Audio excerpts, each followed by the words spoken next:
Saya langsung ke Pak Rektor, Pak Isradi. Begitu kalau Anda melihat komitmen dari pemerintahan Prabowo Gibran terkait dengan pembangunan atau masa depan IKN ini, apakah juga Anda nilai cukup begitu dengan komitmen bahwasanya tadi 4 tahun ke depan hingga Agustus 2028 ini ditargetkan kemudian nanti kelengkapan dari... Ya, kalau saya sih kan Pak Prabowo ini sejak awal mulai dari kampanye sampai saat ini masih berkomitmen untuk mengawal dan membangun IKN.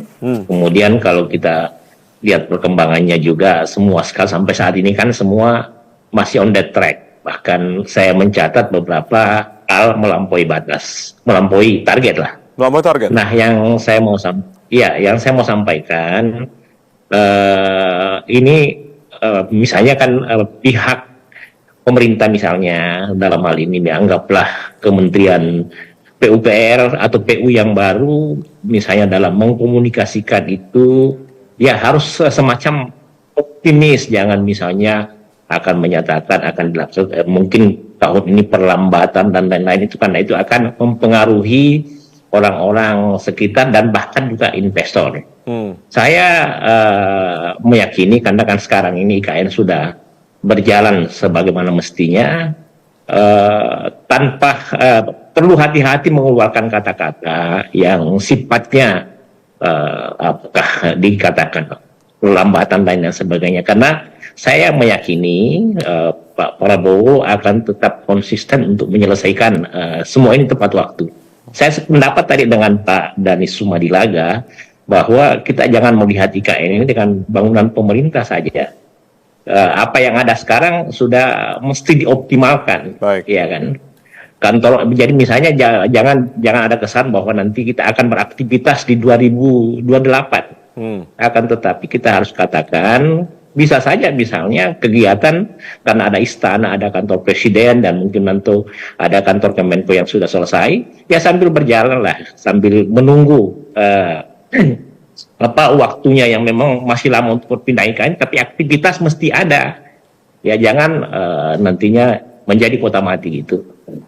Jadi sekali lagi saya sampaikan, saya meyakini bahwa untuk tahun ini, tahun depan khususnya 2025 akan tetap berjalan sebagaimana mestinya dan akan ada capaian-capaian baru. Apalagi semuanya kemungkinan bakal selesai yang disampaikan Pak Danis tadi, yang di batch yang sudah direncanakan itu sudah pada selesai dan insya Allah tinggal digunakan aja. Pesan saya tinggal bahwa yang sudah selesai itu mesti digunakan. Apakah misalnya secara sebagian dulu atau dan lain-lain. Jadi tetap ada. Saya masih berharap Pak Prabowo ada aktivitas kenegaraan di IKN nanti. Karena kan istana, misalnya setelah beliau meresmikan Istana Garuda, ya jangan dibiarkan tidak ada kegiatan gitu untuk sementara. Siap. Danis melihat tentunya terkait dengan APBN sendiri kan memang pos APBN kan terbatas begitu. Artinya ini kan kerja keras kemudian setelah Pak Basuki kemudian ditunjuk sebagai kepala OIKN, kan akan kerja keras ini tentunya mendorong OIKN untuk bisa sebetulnya mencari investasi dari dalam dan juga luar negeri agar memang tidak terbebani begitu untuk APBN, pos APBN yang terbatas ini. Apa yang kemudian akan dilakukan OIKN untuk bisa menarik investor sebanyak-banyaknya, tidak hanya dari dalam maupun luar negeri, Pak Danis?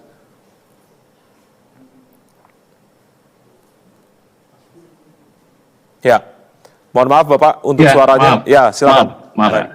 Ya, karena sebetulnya kalau kita lihat harus lihat konsepnya secara utuh ya, bahwa ini adalah visi dalam konteks pemerataan ekonomi. Jadi ibu kota Nusantara ini sebetulnya terdiri dari secara luasan mulai dari, karena yang dibicarakan kalau ibu kota negara itu hanya kurang lebih 6.700 hektar, tetapi berbicara ibu kota Nusantara itu seluas 56.000 yang terdiri 6 klaster dan juga pengembangannya ditambah 3 klaster dengan luasan 256.000. Ini berimplikasi kepada pertanyaan bahwa sebetulnya ini didesain hanya satu klaster untuk ibu kota negara dan 8 klaster yang lain adalah diharapkan untuk perkembangan industri yang tadi diharapkan untuk mendorong pertumbuhan ekonomi nasional. Begitu.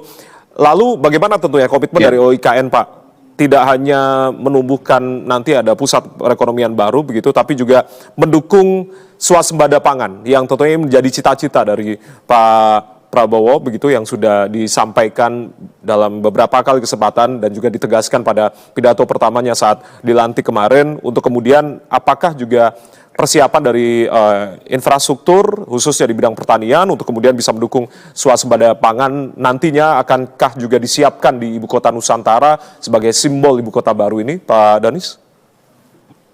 Betul, betul. Jadi karena pertanyaan itu ya, jadi sebetulnya dari 9 klaster itu ada 8 klaster kita berbicara klaster energi baru terbarukan, tapi juga kita berbicara agriculture, kemudian juga perikanan, industri makanan dan sebagainya. Itu dari 9 itu, di samping ada industri yang berkaitan dengan edukasi, berhubungan dengan kesehatan dan sebagainya. Itu 9 klaster itu ada tiga klaster yang betul-betul berhubungan langsung dengan tadi ketahanan pangan, ya. Ada food, semacam food industry dan sebagainya. Itu yang sudah didesain untuk pengembangan IKN. Gitu. Jadi inline dengan tadi ketahanan pangan yang dimaksudkan. Pak Danis, satu pertanyaan kembali sebelum mungkin nanti akan Anda melanjutkan aktivitas lanjutnya begitu. Sekitar 2.000-an hektar lahan begitu diperuntukkan untuk IKN, ternyata masih belum bebas, Pak, dari sekitar 15.000-an hektar lahan begitu. Apakah ini juga menjadi salah satu kendala begitu untuk kemudian proses pembebasan ini bisa mempengaruhi proses pembangunan IKN ini? Pak Danis mungkin bisa dijawab? Ya. Jadi sebetulnya dari tanah dari KLHK yang sudah dilepaskan itu sekitar 36.000 hektar. Nah, di mana di dalamnya ada kurang lebih 2.086 hektar, Mas Arianto. Persisnya itu yang istilah singkatnya adalah tanah yang bersifat ADP. Dan itu sebagian sudah kita mulai proses, ya, untuk proses pembebasannya mengacu kepada aturan yang memang dibuat pemerintah, yaitu mengacu kepada Perpres nomor 75 tahun 2024. Ya, di mana di situ tata cara penyelesaiannya dan juga bagaimana percepatan untuk pembangunan di IKN. Jadi clear dan itu sudah teridentifikasi dengan baik. Baik, saya ke Pak Rektor. Pak Rektor, melihat harapan dari masyarakat untuk kemudian masa depan IKN tetap dilanjutkan pembangunannya begitu, meskipun memang tadi sempat dibahas terkait dengan pos APBN yang terbatas, hanya 20% pembiayaan dari APBN, 80%-nya dari investasi. Melihat kinerja dari OIKN selama ini, apakah juga Anda menyoroti terkait dengan tadi mendorong IKN untuk kemudian bisa mencari investasi dari dalam maupun luar negeri, karena sempat ada masukan begitu dari Bang Rifki sebagai Ketua Komisi 2 DPR RI pada saat RDP mengatakan untuk menyarankan OIKN bisa diberikan kewenangan secara penuh dalam mengelola IKN. Bagaimana tanggapan dari Pak Rektor, Pak Isradi? Iya, saya rasa kalau terkait upaya keras OIKN untuk membantu pemindahan dan pembangunan IKN, kan kita lihat sejak awal bagaimana berusaha keras mencari investor dan itu sudah dilaksanakan sebagaimana mestinya. Terus yang kedua, kita juga sudah menyaksikan bahwa pada dasarnya investor juga sudah banyak yang datang. Nah, ada satu hal yang saya mau sampaikan sebenarnya kepada pemerintah dan kepada kita semua, bahwa jangan pernah menganggap bahwa pembangunan IKN itu merupakan beban dan buang uang sehingga ada semacam pandangan seakan-akan kita akan alokasikan dengan dana lain. Jadi sepanjang pengetahuan saya, sepanjang yang saya amati, sebenarnya IKN itu semakin cepat diselesaikan semakin bagus. Kan di Kaltim saja dampak ekonominya luar biasa. Ya kan, begitu juga di daerah sekitar Kaltim, baik Sulawesi maupun daerah-daerah lain di Jawa. Dan ini kan juga mendorong secara nasional. Terkait bagaimana IKN diberi ruang yang lebih besar, saya rasa kita sudah tahu semua di Undang-Undang nomor 21 tahun 2023 arah itu sudah diberikan. Nah, yang paling utama sekarang, yang pertama yang ini saya mau sarankan nih, karena saya hampir tiap minggu di IKN, menulis tentang IKN, kemudian meneliti terkait IKN, bahwa pemerintah, baik Pak Jokowi, apalagi sekarang Pak Prabowo, kalau saya bisa sarankan, terus aja gencot, semangati pembangunan IKN. Karena pembangunan IKN itu kan untuk pemerataan, untuk kebaikan. Dampak ekonominya juga sangat tepat. Tadi kita sudah dengar wawancara bahwa dengan IKN, infrastruktur itu semakin nyata, semakin membantu. Kan tantangan kita di Indonesia kan nyata sekali. Ada kesenjangan Barat dan Timur. Kalau ini diperlambat pembangunannya kan kesenjangan semakin lama. Iya kan? Ini juga apalagi tim duitnya banyak untuk negara, rata-rata 500 triliun per tahun. Dan tidak ada ruginya pemerintah, ini saya mau kasih catatan, tidak ada ruginya pemerintah jika membangun IKN lebih cepat. Yang satu ya saya mau sarankan lagi, bahwa pemerintah mesti menyemangati terus. Kalau bisa di tahun 2025 ketika Istana Negara, Istana Garuda, kantor Kemenko sudah selesai, aktivitas pemerintahan dilaksanakan aja. Gantian aja secara pelan-pelan bertahap, karena itu akan mendorong investasi asing, akan membantu mempercepat ekosistem baru. Karena kalau misalnya kita sendiri pemerintah yang lambat, yakinlah bahwa investor juga akan melambat. Jangan ada kesan kalau ada pejabat, oh ini akan ada perlambatan.